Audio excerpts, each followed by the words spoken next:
The sun hung heavy over the prairie, a molten disk spilling fire across the endless horizon. Heat shimmered off the land like restless ghosts, making the distance blur and dance.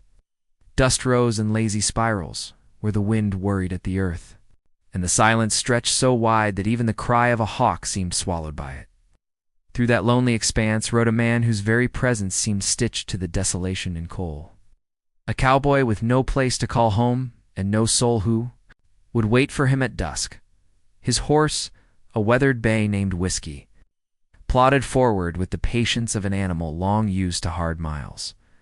Ethan's frame slumped slightly in the saddle, not from weakness but from the weary acceptance of a man who had ridden too far and too long. His hat cast a shadow across eyes the color of storm clouds, hiding the hollows beneath them. The leather of his vest was cracked and sun-bleached, his boots scuffed and scarred from years of dust and rock. The man looked like the land itself, weathered, worn, but unbroken. Ethan had once been known.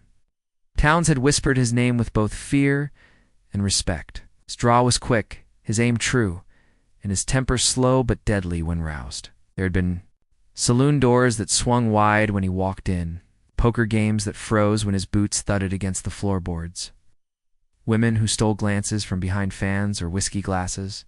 He had been a figure dangerous, romantic, untouchable. But years had a way of sanding down the edges of even the sharpest blade. Now he was just another drifter.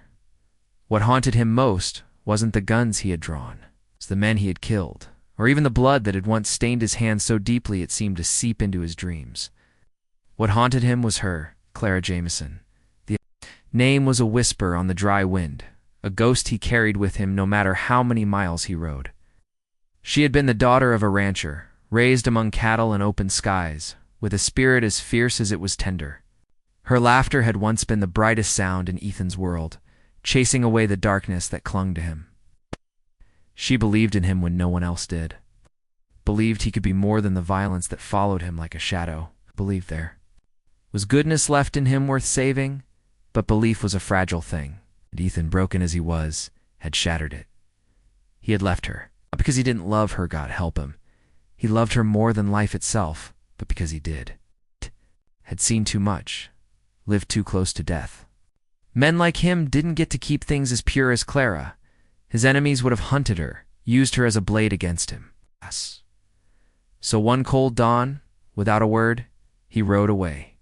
He left her standing on the porch of her father's ranch, her hair loose in the morning light, her eyes searching the horizon for a man who would never come back. The memory gnawed at him, mile after mile. He had left thinking he was saving her, sparing her the pain of being tied to a gunslinger's cursed fate. But time had taught him that leaving had wounded her in ways no bullet ever could, and worse, it had hollowed him out. Now, years later, he rode with nothing but regret for company. Nights by the campfire brought no peace. Only dreams where her voice called to him, and he woke with his hand clenched tight around empty air. Sometimes he thought he heard her laugh in the rustling of the grass, or caught a glimpse of her in the wavering heat mirage ahead of him. But when he blinked, there was nothing, always nothing. Ethan pulled his horse to a slow halt at the crest of a ridge. Below him stretched a valley cut with dry creek beds and sagebrush. It's a kind of country where a man could lose himself or be lost forever. He tugged his hat lower, scanning the land, and felt the old weight in his chest. His canteen was nearly empty, his provisions low. The nearest town was a day's ride behind him, but he hadn't turned back. He never did. Forward was all he knew. Whiskey shifted beneath him, snorting as if sensing his rider's unrest. Ethan reached down and patted the animal's neck. "Easy, boy," he muttered. "We'll find water soon enough." His voice was rough. It's the voice of a man unused to speaking except to horses or the wind. The sun burned hotter as the hours dragged on. Shirt clung to his back, sweat stinging his eyes.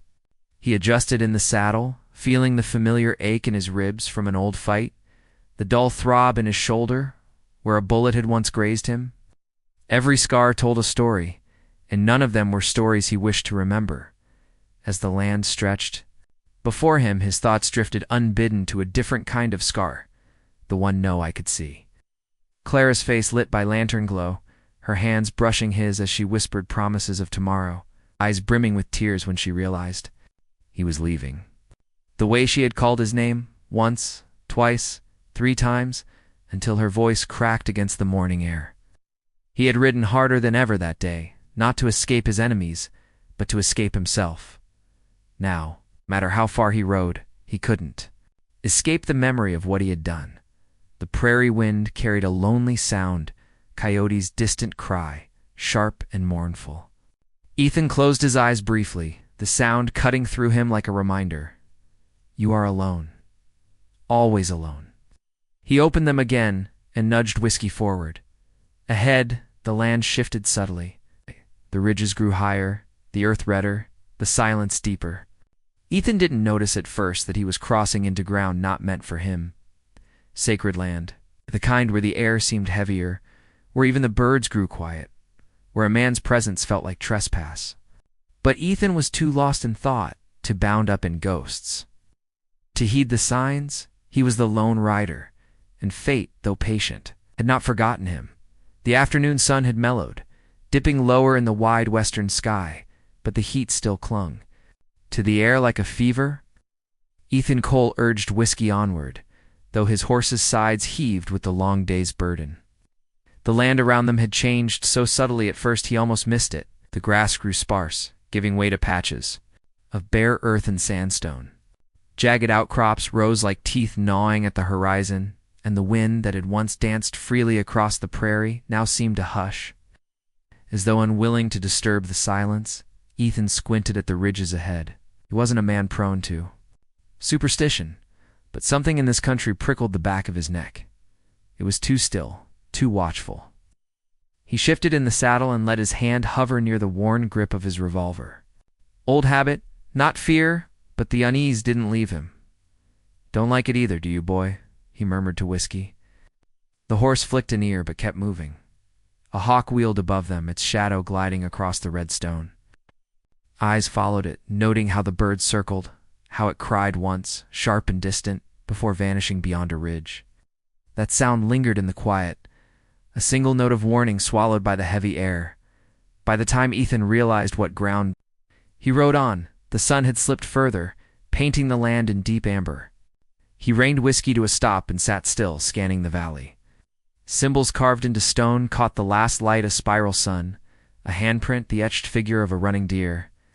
He had seen markings like these before, long ago in country guarded by native tribes who still clung fiercely to what little was theirs. His gut tightened.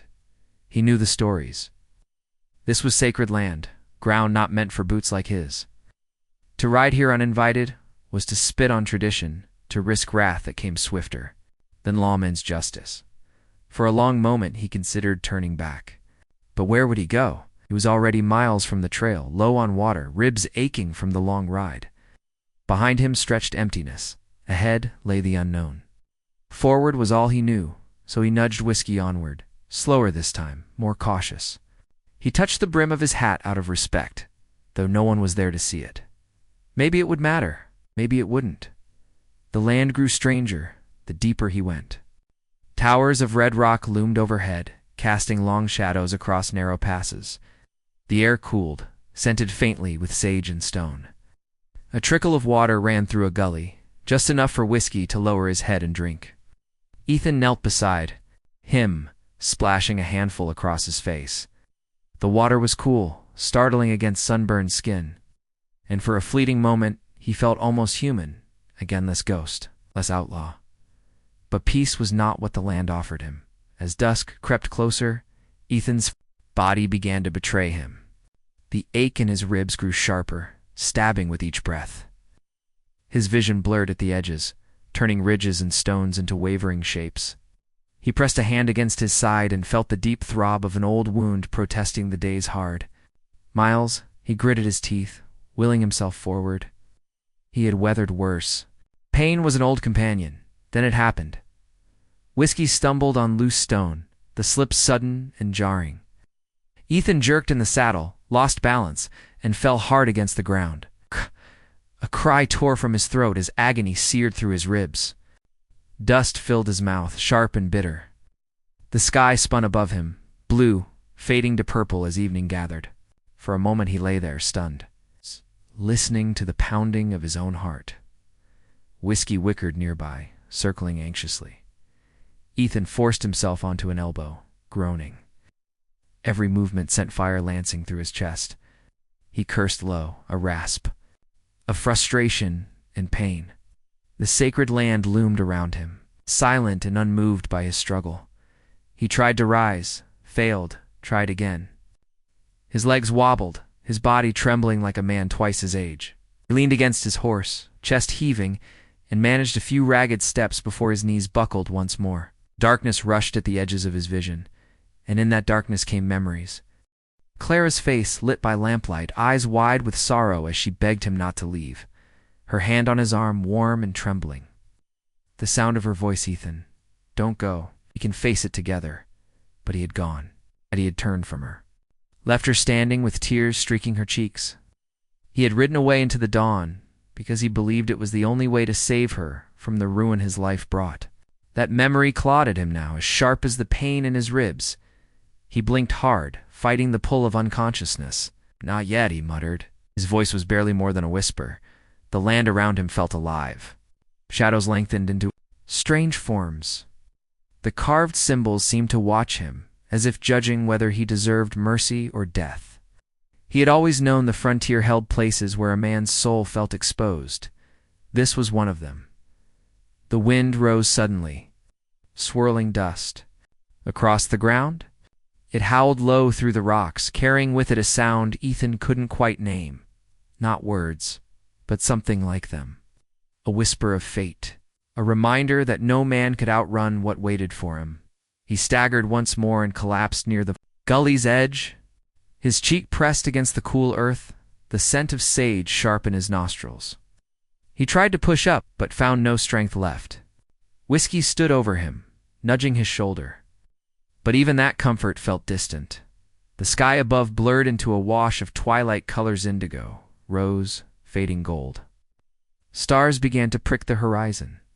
Ethan's eyelids fluttered, heavy as stone. He thought of Clara again, of her laughter on a summer day, of how her hand fit perfectly in his. He thought of what he had lost and what he had never dared to claim. And then, as the last of his strength slipped away, he thought he heard something new. A voice. Not Clara's higher, younger. A boy's voice. "You're hurt." The words drifted to him through the haze, gentle yet certain.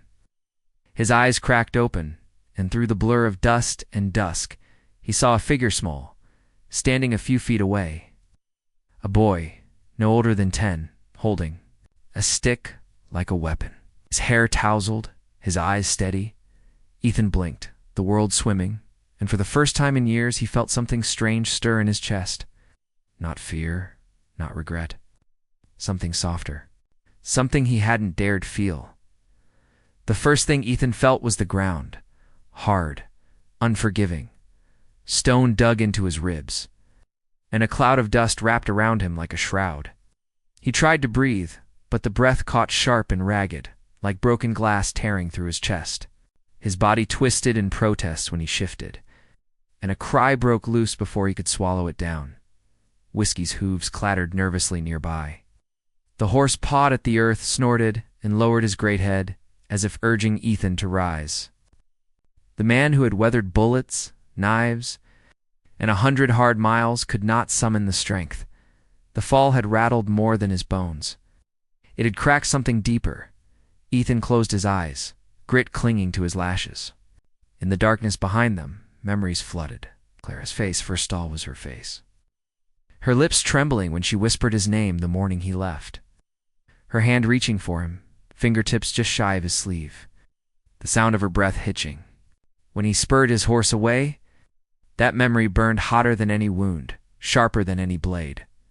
He rolled onto his back, chest heaving. Above him stretched the sky, vast and merciless. The last streaks of sunlight bled into violet shadows, and the first pale stars blinked awake. The sacred land held him there, pinned beneath its weight, as though the earth itself demanded penance. A spasm of pain knifed through his side, and Ethan's hand flew to his ribs. Something wasn't right. He could feel the uneven grind beneath his palm, the broken protest of bone. He had lived long enough to know what that meant. Cracked rib was a wound a man could ride through. But this was worse. Deeper. Each breath felt borrowed. Whiskey nickered and pressed his nose against Ethan's shoulder. The warmth of the animal's breath steadied him, reminded him he was not entirely alone. He reached up, fingers trembling, and stroked the horse's muzzle. "Easy, boy," he whispered, though the words shook. "I'll get up. Just give me a minute." But minutes stretched thin when a man was bleeding inside. Ethan tried to push himself upright, muscles straining, his vision tunneled, black pressing in at the edges. He gritted his teeth, cursed low, and forced his body to move. He made it halfway to his knees before the world lurched sideways, and he collapsed again in the dirt. The earth was cool beneath his cheek, the scent of sage sharp and clean. He wanted to sink into it, let it swallow him whole. What? For the first time in years, death did not seem like an enemy. It seemed like a release, but with death came dreams. In the haze of half-consciousness, Clara came to him again, not the tear-streaked Clara of that last morning, but the Clara of before, standing in a meadow with the sun in her hair, laughing as though the world itself were kind. She called his name, the sound so sweet it ached. Ethan. He reached for her, hand stretching through the fog. But she was always just beyond reach, her image dissolving into dust, her voice swallowed by the wind. The dream twisted. Gunfire cracked across the plains. Men shouted, cursed. A body fell at his feet, eyes glassy, blood staining the dirt. His pistol smoked in his hand. He saw Clara again, but now she was weeping, whispering that he was a killer, that love could not survive the stain he carried. He wanted to argue, to swear that he had left her to save her. No words came. The guilt was heavier than his wound. A sharp stab of pain wrenched him back into the present. He groaned, curling slightly, clutching his side. The night was deepening now, the land cloaked in indigo shadows. Crickets sang in the distance, their chorus oddly soothing. Somewhere far off, a coyote called, mournful and long. Ethan's lips cracked into a bitter smile. "Sing for me," he murmured to the dark. "Sing me down." The land had other plans. A rustle broke through the stillness, soft but distinct. Ethan's hand went instinctively to his revolver, though his grip was weak. He blinked through the shadows, searching. At first, he saw nothing, only the shapes of rock, the sway of brush in the breeze. Then he saw him, a boy standing at the edge of the gully, clutching a stick like a rifle. His silhouette was small against the rising moon, but his stance was steady. Ethan squinted, trying to focus. The boy's hair caught the light, tousled and wild. His eyes, though Ethan couldn't see them clearly, yet seemed to hold him in place. "You're hurt," the boy said. His voice was clear. Carrying across the quiet with surprising strength, Ethan exhaled a shaky laugh that turned into a cough. Dust filled his throat. "Sharp eyes," he rasped. The boy didn't move closer. "You don't belong here." "No," Ethan admitted. "I reckon I don't." Silence stretched between them, broken only by whiskey's shifting hooves and the faraway cry of the coyote. Ethan studied the boy, heart thudding unevenly. Something about him felt familiar, not in the way of recognition, but in the way of echoes. The tilt of his chin, the steadiness in his voice, it stirred something long buried. "What's your name, son?" Ethan asked, voice soft, almost reverent. The boy hesitated, then squared his shoulders. "Daniel." The name landed in Ethan's chest like a blow. He sucked in a breath, pain flaring through his ribs. The name was Clara's choice. He knew it in his bones. He closed his eyes, swallowing hard. Of all the land he could have stumbled onto, of all the strangers who could have found him, fate had sent this boy. Daniel Effin opened his eyes again, struggling to hold on.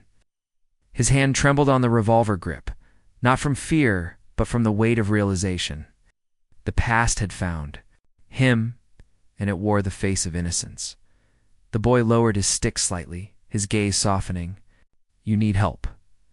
Ethan let out a slow, ragged breath. Maybe I do. His voice cracked, betraying more than pain, and in that moment wounded. Broken, half in shadow, Ethan Cole felt the strangest thing of all. The boy lingered on the ridge, framed by the pale silver of the rising moon. He didn't seem afraid, not the way children usually were when they stumbled across a stranger sprawled and broken in the dirt. His grip on the stick was firm, knuckles pale, but his eyes were steady, watchful. Ethan swallowed against the dryness in his throat. "You're real, aren't you?" he muttered, his voice low and ragged. "Not just another ghost. Come to pay me a visit." The boy tilted his head, brow furrowed as though weighing the words. "You're no ghost," he answered simply. "You're breathing. Hurting, maybe. But breathing." Dry laugh caught in Ethan's chest and twisted into a cough. "Hurting, you got right." He shifted, wincing as fire shot through his side. He clutched his ribs and leaned back against the stone, every breath shallow. For a moment, neither spoke. The air was heavy with night sounds, the rustle of brush, the whisper of wind threading through grass, the quiet patience of the earth itself. Then the boy stepped closer, careful, like a deer testing uncertain ground. "What happened to you?" the boy asked. "Horse stumbled," Ethan said, voice rough. "Threw me clean off. Ain't the first time, but—" He trailed off, grimacing. "Might be the last." The boy came within a few feet, close enough. Now for Ethan to see him clearly. His hair was the color of late summer wheat, curling slightly where it touched his forehead. His clothes were worn, but cared for, patched knees, a shirt faded by sun, but neatly tucked. His face was open, unguarded in a way that stirred something deep in Ethan's chest. And those eyes, clear, steady, with a glint of stubbornness Ethan knew too well. He had seen it once before, in a woman who used to argue with him under the stars, who believed she could soften the sharp edges of a man born to ride away. Clara. Ethan's stomach turned with the weight of realization, while he kept his face unreadable. The boy crouched, resting the stick across his knees. "Where's your people?" Ethan huffed a faint laugh. "Ain't got people." "Everyone had people," the boy said matter-of-factly. "Just some don't know where they are." Words struck Ethan harder than he expected.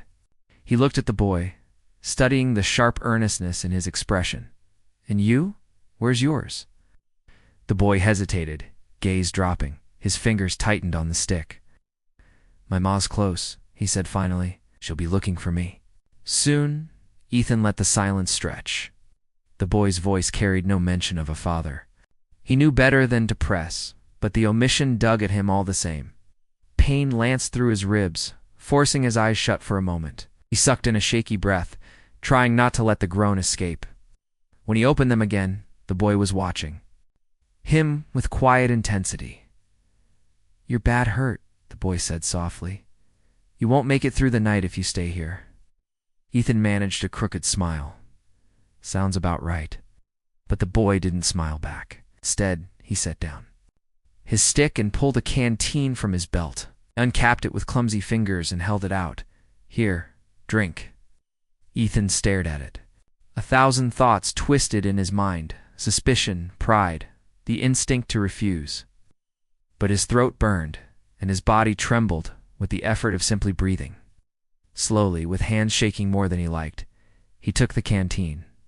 The water was warm, tinged with leather, but it slid down like mercy itself. He drank greedily, more than he should, until a cough forced him to stop. He wiped his mouth with the back of his hand, looking at the boy with something like wonder. "Why help?" "Me," Ethan rasped. The boy shrugged. "'Cause you need it." Simple words, no hesitation, no calculation. Just truth. Ethan blinked hard, the edges of his vision blurring. He hadn't tasted such simple kindness in years. Most folks wanted something.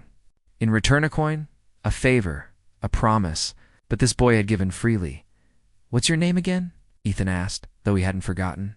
He wanted to hear it once more, to carve it into the fragile place inside him where hope had begun to stir. "Daniel," the boy said, straightening his shoulders. "Daniel Jameson." The surname cut sharper than any knife. Ethan's chest tightened, though not from the wound. He forced himself to mask the storm inside, swallowing against the swell of emotion that threatened to break him. Open Jameson, Clara's name. The boy's face flickered in his vision, overlapping with a memory of Clara's. The same chin, the same stubborn line of the mouth when she was determined to stand her ground. Ethan's breath caught. There was no denying it now. This boy Daniel was hers, and if the math was right, his too. He closed his eyes, steadying himself. Years of silence, of distance, of self-inflicted exile had led him here. To this boy, to the son he had never met. Daniel's voice pulled him back. I can help you too, my ma. She know what to do. Ethan's heart lurched. The thought of facing Clara again, of seeing the hurt in her eyes, of standing before the life she had built without him, was almost too much to bear. And yet the ache of longing, sharp and raw, rose higher still. Your ma, Ethan said carefully, his voice no more than a whisper. She wouldn't take kindly to me showing up. Daniel frowned.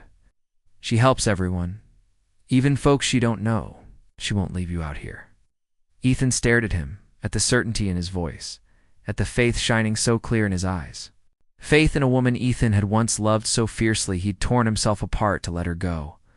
A bitter laugh rose in his chest, but he bit it back, afraid it would turn to a sob. Instead, he reached out, his hand trembling, and rested it briefly on Daniel's shoulder. The boy didn't flinch. You're a good kid, Ethan, said softly. Better than most men I've known. Daniel straightened, pride flashing across his face. I just do what Ma says. She says we ought to help folks when they need it, no matter who they are. The words sank deep, echoing in the hollow places of Ethan's soul. Clara had raised him well. Ethan leaned back against the stone. Exhausted, his body failing him, even as his heart thundered with revelations. He wanted to speak, to tell the boy the truth, to claim him. But the words lodged in his throat. It wasn't the time. Not yet. The boy stood, gripping his stick once more. I'll go get Ma. Panic jolted through Ethan, sharp as lightning. He grabbed Daniel's wrist, weak but desperate. No, he rasped. Daniel froze, eyes wide. Why not? Ethan searched for words, breath ragged. He couldn't tell him the truth. Not here. Not now. Instead, he said, too dark. Too far. You'll lose your way. Daniel hesitated, then nodded slowly. All right, I'll stay till morning, but then we're going. Ethan released his wrist, sinking back. Relief washed through him, though. It was temporary. By dawn, the past would come riding back, whether he was ready or not. The boy settled near him, cross-legged. His stick laid across his knees again like a sentinel's rifle. Small frame was a fragile silhouette against the wide, merciless sky. Yet in his presence, Ethan felt something he hadn't in years. The land had gone still again after the fall. Ethan Cole lay half-curled in the dirt, ribs screaming with every shallow breath, when he heard the faintest shuffle of feet. Not the hooves of Whiskey, who stood restless nearby, but lighter. Quicker like a deer moving uncertainly in the brush. Ethan's hand twitched toward his revolver. Pride and instinct were stubborn things, even in a man broken by time and pain.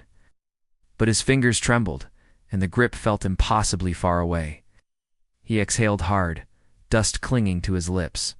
From the ridge above, a figure appeared, small, wiry, framed by the spill of moonlight. A boy. Ethan squinted through the haze of pain. For a moment he thought his mind had conjured at a fever dream, another ghost from the past. But then the boy shifted, the faint crunch of gravel underfoot carrying on the night air. You're hurt, the boy said. Hush! His voice was clear, certain. With none of the quiver of fear Ethan might have expected, Ethan chuckled weakly, a sound that turned sharp in his chest. Took you a sharp eye to see that? The boy didn't smile. His face was serious, eyes sharp as flint, though his hair curled wild in the breeze. He clutched a stick in both hands, like it was a rifle, its end planted in the earth. You don't belong here, the boy added. The words were matter of fact, not cruel. But they carried weight all the same. Ethan let his head rest back against the stone, looking up at the wide black sky. You're right about that, he said softly. For a while, the boy just watched him. His small chest rose and fell in slow rhythm, like he was measuring the stranger before him. The silence stretched long, filled only by the rasp of Ethan's breathing and the quiet shuffle of Whiskey's hooves. Finally, the boy descended the slope, careful, deliberate, as if testing each step. He came within a few paces and crouched low, balancing the stick across his knees. The moon lit his face now, and Ethan could see him plain. A shock ran through the cowboy. The boy's hair was the pale gold of ripened wheat, the same shade that used to tumble across Clara's shoulders when the wind caught it. His chin jutted, stubbornly forward, just as hers did when she wouldn't be moved from her convictions. And his eyes clear, steady. With a glint of something fierce and unyielding, they were hers too. Ethan's chest tightened until it hurt worse than his ribs. "What happened to you?" the boy asked. Horse stumbled, Ethan muttered. "Threw me clean, ain't the first time, but—" He coughed hard, pain knifing through his side. "Might be the worst." The boy nodded as though he'd expected the answer. Then, after a pause, "Where's your people?" Ethan almost laughed, but the sound stuck in his throat. "Don't got people, kid. Not anymore." The boy tilted his head, thoughtful. "Everyone's got people. Just, sometimes they ain't close." Ethan blinked at him, surprised at the wisdom tucked into that small voice. "You talk like an old soul," he rasped. The boy shrugged. "That's what Ma says." "Ma." The word twisted inside Ethan like a knife. He tried to keep his expression even, but his pulse quickened. He forced himself to ask, casual as he could manage, "And where's she?" "Not far," the boy said carefully. "She'll be looking for me soon." Ethan studied him in silence. He wanted to ask 100 questions, but fear clamped them down. He could already see too much in this boy's face, feel too much in his presence. The resemblance was unmistakable. Clara, the pain in his side, flared, but it was nothing compared to the ache in his chest. "You're bad hurt," the boy said suddenly, breaking the silence. His voice carried no doubt. "You won't make it through the night if you stay here." "Sounds about right," Ethan said, a humorless smile tugging at his cracked lips. The boy frowned. Without another word, he unslung a battered canteen. From his belt, worked the cap free, and held it out. "Here, drink." Ethan hesitated. Pride was a stubborn companion, even on the edge of death. But his throat burned, dry as dust, and the boy's gaze was steady, unwavering. With shaking fingers, Ethan took the canteen. The water was warm, metallic, but it slid down like mercy itself. He drank too fast, coughing hard as he forced it down. The boy didn't flinch, just watched him with quiet patience. When Ethan lowered the canteen, he whispered hoarsely, "Why help me?" The boy blinked, almost confused by the question. "Because you need it." Simple words. Honest words. Words that struck deeper than any sermon Ethan had ever heard. He stared at the boy, caught between awe and sorrow. He hadn't known kindness this pure in longer than he could remember. "What's your name, son?" Ethan asked softly. The boy straightened, proud. "Daniel." The name landed like a bullet. Ethan's breath hitched, and for a moment the world swayed around him. He pressed a hand hard against his ribs, not sure if the pain came from the wound or from the name itself, Daniel. He forced himself to swallow. "Daniel what?" "Da!" The boy's eyes narrowed slightly as though deciding whether to answer. Then he said, "Daniel Jameson." The world tilted. The stars above seemed to blur, the night spinning slow and heavy. Ethan shut his eyes, his jaw tight, his chest aching in a way no wound could explain. Jameson, Clara's name. There was no mistaking it now. This boy wasn't just a chance encounter. He was blood. He was the past Ethan had tried to outrun, the future he had never dared hope for. His son, Ethan's hands trembled as he reached out, resting one weakly on Daniel's shoulder. The boy didn't pull away. He only looked at him with quiet curiosity, as though waiting for something more. "You're a good kid," Ethan said hoarsely. Daniel lifted his chin, pride sparking in his eyes. "I just do what Ma says. She says. We're supposed to help folks when they need it. Doesn't matter who they are." Clara's voice. Clara's teachings. clear as if she stood there herself. Ethan blinked hard against the sting in his eyes. He wanted to tell him everything, to confess that he was his father, that he had loved his mother more than life, that he had left only to save her from the darkness that followed him. But the words tangled in his throat, too heavy for this fragile night. Instead, he whispered, "You're wise beyond your years, Daniel Jameson." Daniel gave a little shrug, but a smile ghosted across his lips. Quick and fleeting, the boy settled cross-legged in the dirt beside him, laying the stick across his knees like a rifle at rest. His presence was small, but to Ethan it felt vast. Filling the hollow that had ached inside him for years, the stars stretched endless above them. And for the first time in decades, Ethan Cole felt something stir that he had thought long dead.